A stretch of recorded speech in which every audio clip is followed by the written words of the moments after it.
झेप मराठी, आरसा महाराष्ट्राचा। 60 वर्षांपूर्वीची पालिकेची जागा अलीकडे स्थापन झालेल्या वक्फ बोर्डची कशी?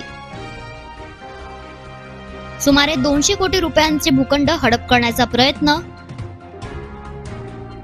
माजी आमदार अनिल गोटे यांचा एका मंत्र्यासह आमदारांवर गंभीर आरोप। धुळे शहरात सध्या वक्फ बोर्डचा विषय चांगलाच पेटलाय। शहराचे MIMचे आमदार फारुख शहा यांच्यावर थेट आरोप होतोय।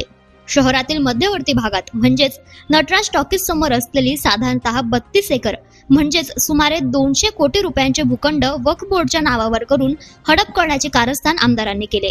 या कामी एका मंत्र्याने सहकार्य केल्याचा गंभीर आरोपही माजी आमदार अनिल गोटे यांनी केलाय। या संदर्भात गोटे म्हणाले, घटना आपल्या वक्फ बोर्ड कायदा 104 अप्रमाणे कुठलीही जागा हस्तांतरित करता येत नाही, भाड्याने देता येत नाही, विकता येत नाही किंवा अदलाबदल करता येत नाही। 104 त्याला इंग्रजीचं ज्ञान नाही, त्याबद्दल वाचायला नाही काय तो भाग वेगळा काय त्या कायद्यामध्ये नोंद हे कसे काय वक्फ बोर्ड देऊ शकेल? आणि वक्फ बोर्डावर फारुख शाह गेल्यानंतरच या सगळ्या भानगडी सुरू झाल्या।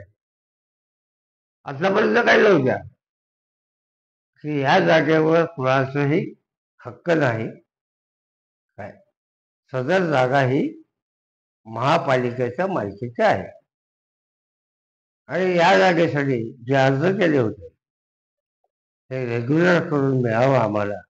त्याच्यामध्ये अनवर शहा आणि साहेबी अनवर शहा म्हणजे फारुख शहाचे वडील आणि आई या दोघांचा उल्लेख आहे। त्याचे आई वडील आहेत का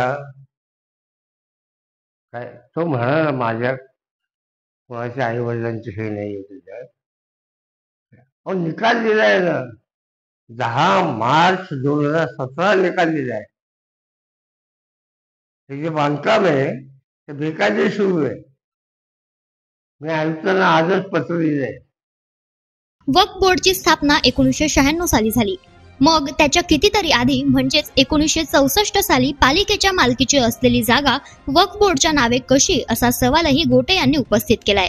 पालिकेच्या मालकीची जागा गरिबांचे पुनर्वसन, पोलीस चौकी, टांगा स्टँड असे कारण दाखवून आमदारांनी स्वतःच्या आईच्या नावे करण्याचा कुटील डाव केलाय। आणि मी कालही सांगितलं, आजही सांगतो, 11/10/2023 पर्यंत सदरचं 57 हे क्षेत्र जे आहे ते महानगरपालिकेच्या जागेवर होतं आणि त्या दिवशी महापालिकेने हरकत घेतली की या ठिकाणी दुसऱ्या कोणाचं नाव लावू नये। पण महसूल खात्यातल्या भ्रष्ट अधिकाऱ्यांना हातपाशी धरून त्यांनी परस्पर उद्योग केले। आमदार फारुख शहा हेच मोठे भूमाफिया असून या विरोधात आपण सर्वोच्च न्यायालयात जाणार असल्याचेही गोटे यांनी पत्रकात म्हटले। अशाच वेगळ्या आणि ताज्या बातम्यांसाठी पाहत रहा झेप मराठी, आरसा महाराष्ट्राचा। संपादक प्राध्यापक अनिल चव्हाण, धुळे।